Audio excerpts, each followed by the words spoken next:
ಹೇಗೆ ಮಾಡೋದು ಸಂಸಾರ ಒಂದಲ್ಲ.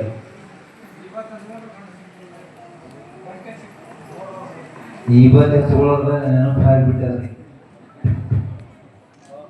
ಅದಕ್ಕೆ ಅಂತಂದ್ರೆ ದುಃಖವನ್ನ ಅನುಭವಿಸ್ತೀಪ, ಪುಣ್ಯವನ್ನ ಮಾಡಿದೆ ಅಂತಂದ್ರೆ ಸುಖವನ್ನ ಸಿಗ್ತದೆ, ಸುಖವನ್ನ ಸಿಗ್ತದ ಅಂತ ಹೇಳ್ತಾರೆ. ಹೇ ಪುಣ್ಯಾತ್ಮ, ಧರ್ಮನು ನಿನ್ನೊಳಗೆ ಅದಾನ, ದುರ್ಯೋಧನನು ನಿನ್ನ ಒಳಗೆ ಅದಾನ. ಧರ್ಮರಾಜನು ಕೂಡ ನಮ್ಮಲ್ಲಿ ಅದಾನ, ದುರ್ಯೋಧನನು ಕೂಡ ನಮ್ಮೊಳಗೆ ಅದಾನ. ಧರ್ಮದ ಒಳ್ಳೆ ಕಾರ್ಯವನ್ನ ಮಾಡಲಿ ಅಂತಂದ್ರೆ ಧರ್ಮ ಅನಿಸುವಂತಿ, ಕೆಟ್ಟ ದುರ್ಗುಣದ ಕಾರ್ಯ ಮಾಡಲಿ ಅಂತಂದ್ರೆ ನೀನೇ ದುರ್ಯೋಧನ ಅನಿಸ್ಕೋತಿ.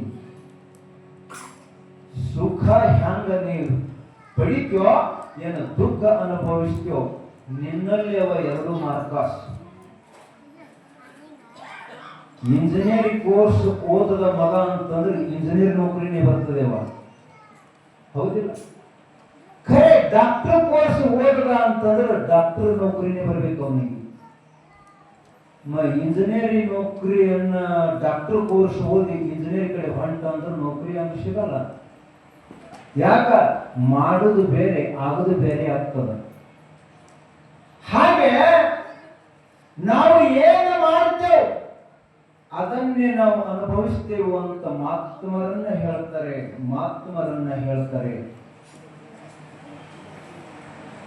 ಹಿರಣ್ಯಕಶ್ಯಪನ ಮಗನಾಗಿರ್ತಕ್ಕಂಥ ಭಕ್ತ ಪ್ರಹ್ಲಾದವನ್ನ ಹುಟ್ಟಿ ಬಂದ.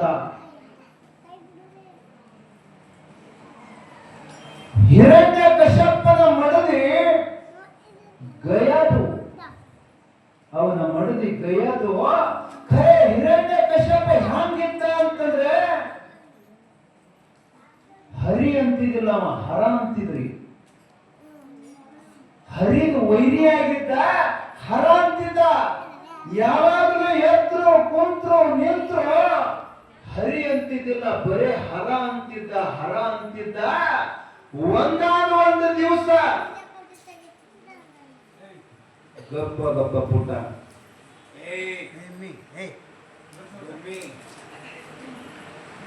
ಒಂದಾನ ಒಂದು ದಿವಸ ಜಂಗಲದೊಳಗೆ ಹೊಂಟಿದ್ದ. ಯಾರು? ಹಿರಣ್ಯಕಶ್ಯಪ. ಬ್ಯಾಟಿ ಆಡ್ಬೇಕಂತ ಜಂಗಲದೊಳಗ ಹೊಂಟಿದ್ದ. ಹೋಗುವಂತ ಸಂದರ್ಭದೊಳಗ ಒಂದು ಕಲ್ಲಿನ ಮ್ಯಾಲ ಹರಿನಾರಾಯಣ ಅಂತ ಬರೆದಿತ್ತತ್ರಿ. ಅದು ಹರಿನಾರಾಯಣ ಅಂತ ಕಲ್ಲಿನ ಮ್ಯಾಲ ಬರೆದಿತ್ತು. ಖರೆ ಹರಿದು ಇವ ವೈರಿ ಇದ್ದ. ಅವಾಗ ಬ್ಯಾಟಿಯನ್ನ ಮುಗಿಸ್ಕೊಂಡು ಮನೆಗೆ ಬಂದು ತನ್ನ ಮಡದಿಗೆ ಹೇಳ್ತಾನ, ಗಯಾದುಗ ಹೇಳ್ತಾನ, ನೋಡೋ ನಾ ಬ್ಯಾಟಿಗೆ ಹೋಗಂತ ಸಂದರ್ಭದೊಳಗ ಜಂಗಲದೊಳಗ ಹರಿನಾರಾಯಣ ಅಂತ ಕಲ್ಲಿನ ಮ್ಯಾಗ ಬರೆದಿತ್ತು ಅಂತ ಹೆಣತಿಗೆ ಹೇಳತ್ರಿ. ಇವ ಎಂದು ಹರಿನಾರಾಯಣ ಅಲ್ಲಾರ್ತಕ್ಕಂಥ ಮನುಷ್ಯ ಇವ. ಬಂದು ತನ್ನ ಮಡದಿ ಗಯಾದುಗ ಹೇಳ್ತಾನ. ಗಯಾದು ಆತ್ಮಜ್ಞಾನಿ ಇದ್ರು, ತಿಳ್ಕೊಂಡ್ರು. ಇವನ ಹರಿನಾರಾಯಣನ ಅನು ಅಂದ ಅಂತಂದ್ರೆ ಇವ ಹರಿನಾರಾಯಣ ಹತ್ತಿದಿಲ್ಲ. ಖರೆ ಎಂದೂ ಇಲ್ಲ ಇವತ್ತು ಇವನ ಬಾಯಿ ಒಳಗ ಹರಿನಾರಾಯಣ ಹೊಂಟದ ಅಂತಂದ್ರ ಆಕಿಗೆ ಗೊತ್ತಿತ್ತತ್ರಿ. 108 ಸಾರಿ ನನ್ನ ಗಂಡನ ಬಾಯಿಲಿ ಹರಿನಾರಾಯಣ ಅಂತ ಅನಿಸದ ಅಂತಂದ್ರೆ ನನ್ನ ಹೊಟ್ಟಿ ಒಳಗ ಭಕ್ತಿ ಮಗ ಹುಟ್ಟಿ ಬರ್ತಾನಂತ ಗಯಾದಾಗ ಗೊತ್ತಿರ್ತ.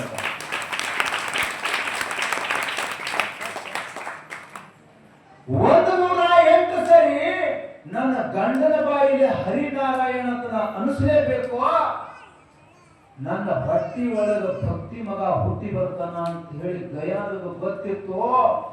ಇವ ಏನೋ ಅಪಿತಪಿ ಅವನು ಹೇಳಿದ, ಮತ್ತೊಮ್ಮೆ ಹೇಳಂದ್ರೆ ಹೇಳಾರಿ ಗ್ರೇಕ್ರಿ ಇದು. ಆಕೆ ಏನ್ ಮಾಡಿದ್ರು ಮರವಿಗೆ ಹಾಕೋಗತ್ತಿದ್ರು ಅವನಿಗೆ 108 ಸಾರಿ ಅನುಷ್ಯ ಬಿಡ್ಬೇಕಂತ ಹೇಳಿ. ಏನೋ ಅಂದ್ರಿ ಏನ್ರಿ ಅಂತಲಕ್ಕಿ ಅದೇ ಜಂಗಲ ಬ್ಯಾಟಿಗೆ ಹೋಗಿದ್ದ. ಬ್ಯಾಟಿಗೆ ಹೋದಂತ ಸಂದರ್ಭದೊಳಗೆ ಒಂದು ಕಲ್ಲಿನ ಮ್ಯಾಲ ಹರಿನಾರಾಯಣ ಬರೆದಿತ್ತು ಅಂದೇವ. ಏನತ್ತೀರಿ ಚಂದ ಹೇಳಿ ಕೆಲಸ ಏನಂದ್ರಕಿ ಅದೇ ಜಂಗಲ್ದಾಗ ಹೋಗಿದ್ದ ಕಲ್ಲಿನ ಮ್ಯಾಲ ಹರಿನಾರಾಯಣ ಬರೆದಿತ್ತು.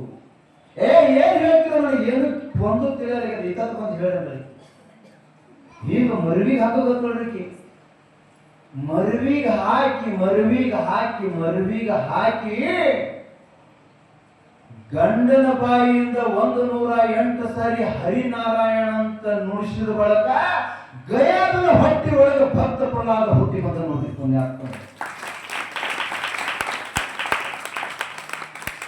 ಭಕ್ತ ಪ್ರಹ್ಲಾದ ಹುಟ್ಟಿ ಬಂದ.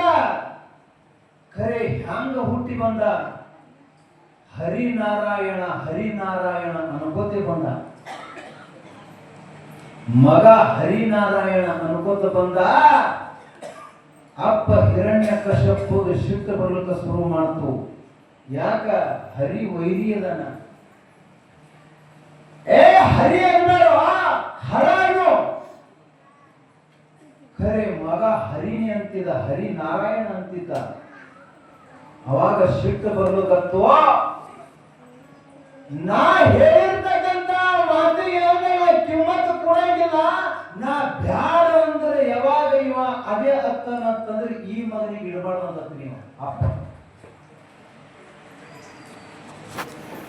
ನಾ ಅಂದ ಮಾತಿಗೆ ಇವ ಹತ್ತಿದಿಲ್ಲ ಅಂತಂದ್ರ ನನಗ ವಿರೋಧ ಮಾಡ್ತಾನ. ನಾ ಹರಾನು ಅಂದ್ರೆ ಇವ ಹರಿ ಅತ್ತನಂತಂದ್ರ ಈ ಮಗನಿಗೆ ಇಡಬಾರ್ದು, ನನ್ನ ವೈರಿಯಾಗಿ ಹುಟ್ಟ್ಯಾದಂತ ಹೇಳಿ ಕುದುರೆ ಕಾಲಿಗೆ ಕಟ್ಟಿ ಎಳಸಿಗೆ ಕೊಲ್ಲಬೇಕಂತ ಹೇಳಿ ಆಜ್ಞೆ ಮಾಡಿಬಿಟ್ಟಂತ ನೋಡ್ರಿ. ಮಗನಿಗೆ ಒಯ್ದು ಕುದುರೆ ಕಾಲಿಗೆ ಕಟ್ಟಿ ಎಳಸಗತ್ರ ಮಗ ಭಕ್ತ ಪ್ರಹ್ಲಾದನ ಬಾಯಿ ಒಳಗ ಹರಿನಾರಾಯಣ ಅಂತಕ್ಕಂಥ ನಾಮ ಮಾತ್ರ ಅಳಕಲಿಲ್ಲ. ಎಟ್ಟಿ ಎಳಸಿದ್ರು ಕೂಡ ಮಗ ಸೈಲಿಲ್ಲ. ಹಳ್ಳಿ ಮನೆಗೆ ಬಂದ. ಮತ್ತೆ ಸಿಟ್ಟು ಬಂದು ಬಿಡ್ತು. ಅಪ್ಪಗ ಹಿಂಗಾದ್ರೆ ಮನೆಯಲ್ಲ ಇವನಿಗೆ ಆನೆ ಕಾಲ ಹಾಕಿ ತುಳಸಿ ತೆಗೀರಿ ಅಂತ. ಆನೆ ಕಾಲೊಳಗೆ ಹಾಕಿ ಮಗನಿಗೆ ತುಳಸಿ ಖಲಾಸ ಮಾಡ್ರಿ ಅಂತ ಅಂದಾಗ ಪ್ರಹ್ಲಾದ ಕೊಯ್ದು ಆನೆ ಕಾಲಾಗ ಹಾಕಿದ್ರು ಕೂಡ ಹರಿನಾರಾಯಣ ಅಂತ ನಾಮ ನುಡಿತಿದ್ದ. ಆನೆ ತುಳಿದ್ರು ಮಗ ಸೈಲಿಲ್ಲ ಭಕ್ತ ಪ್ರಹ್ಲಾದ. ಹಿಂಗಾದ್ರೆ ಮಗ ಸಾಯಂಗಿಲ್ಲ ಬಾ ಅಂತ ಹೇಳಿ ಪರ್ವತದ ಮ್ಯಾಗಿಂದ ಒಯ್ದು ಕೆಳಗೆ ಹೋಗದ್ರಂತ. ಮಗ ಸಾಯಲಿಲ್ಲ. ಹಿಂಗಾದ್ರೂ ಸಾಯಂಗಿಲ್ಲ ಬಾ ಅಂತ ಹೇಳಿ ಭಕ್ತ ಪ್ರಹ್ಲಾದದ ಕುದಿಯ ಎಣ್ಣೆಗ ಮುಗಿಸಿದ್ರಂತ ನೋಡಿ. ಕುದಿಯ ಎಣ್ಣೆ ಖರೆ ಮಗನ ಬಾಯಿಗೆ ಏನಿತ್ತು ಅಂತಂದ್ರೆ ಹರಿನಾರಾಯಣ ಅಂತಿದ್ದ. ಮಗ ಕುದಿಯ ಎಣ್ಣೆಗ ಮುಳುಗಿಸಿದ್ರು ಕೂಡ ಮಗ ಸೈಲಿಲ್ಲ. ಯಾಕ? ಹರಿನಾರಾಯಣನ ನಾಮ ಸದಾ ಬಾಯಿ ಒಳಗೆ ನುಡಿತಾ ಇದ್ದಾನೆ. ಮಗ ಸೈಲಿಲ್ಲ. ಭಯಂಕರವಾದ ತಂದೆಗೆ ಸಿಟ್ಟು ಬಂದ ಬಿಡ್ತು ಹಿರಣ್ಯಕಶ್ಯಪನಿಗೆ. ಹೇ ಮಗನ, ಕುಂತ್ರು ಹರಿನಾರಾಯಣ ನಿಂತ್ರು ಹರಿನಾರಾಯಣ ಅಂತೀಯಲ್ಲ, ನಿನ್ನ ಹರಿದ ಎಲ್ಲದನ್ನ ಹೇಳು, ಗದದಿಂದ ಬುದ್ಧಿ ಕೊಡ್ತೀನಿ ಅಂತ. ಅವ ಎಲ್ಲದನ್ನ ಹೇಳು, ಅವನಿಗೆ ಗದದಿಂದ ಬುದ್ಧಿ ಕೊಡ್ತೀನಿ ಅಂದ. ಅವನು ಭಕ್ತಿ ಮಾಡಿ ಬಹಳ ಭಯಂಕರವಾದ ವರ ಪಡ್ಕೊಂಡಿದ್ದೇವ. ಯಾರು? ಹಿರಣ್ಯಕಶ್ಯಪ. ವರಮ ಹೆಂಗ ಪಡ್ಕೊಂಡಿದ ಅಂತಂದ್ರ,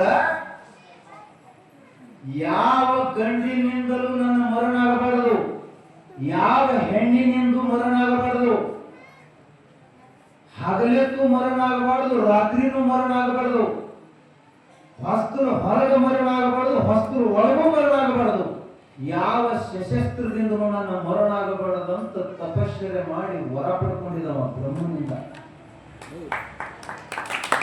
ಹಿರಣ್ಯಕಶ್ಯಪ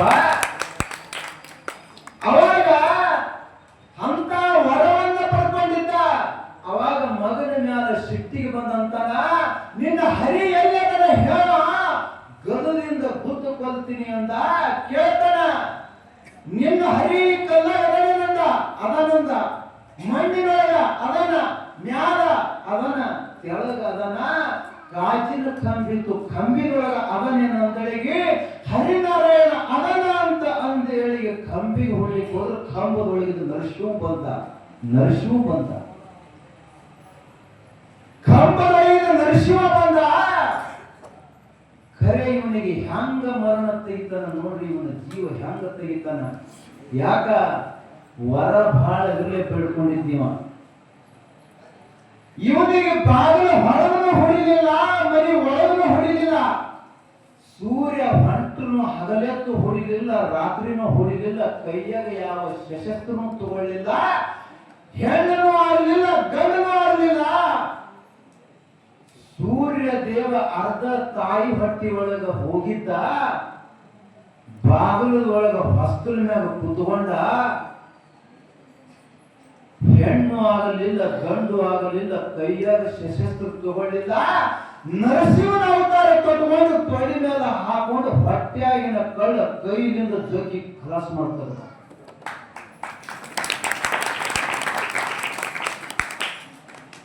ಪುಣ್ಯಾತ್ಮರೇ, ಸದಾ ನಮ್ಮ ಬಾಯಿಯೊಳಗ ಸದಾ ಬಸವನ ನಾಮ, ಸದಾ ಬಸವನ ನಾಮ ಇತ್ತು ಅಂತಂದ್ರ ನಮಗ ಬಂದಿರ್ತಕ್ಕಂಥ ಬಂಧನ ಬಸವೇಶ್ವರ ಎಂದೆಂದೂ ನಮಗ ತರಂಗಿಲ್ಲ. ಬಂಧುಗಳಿಗೆ ಎಚ್ಚರ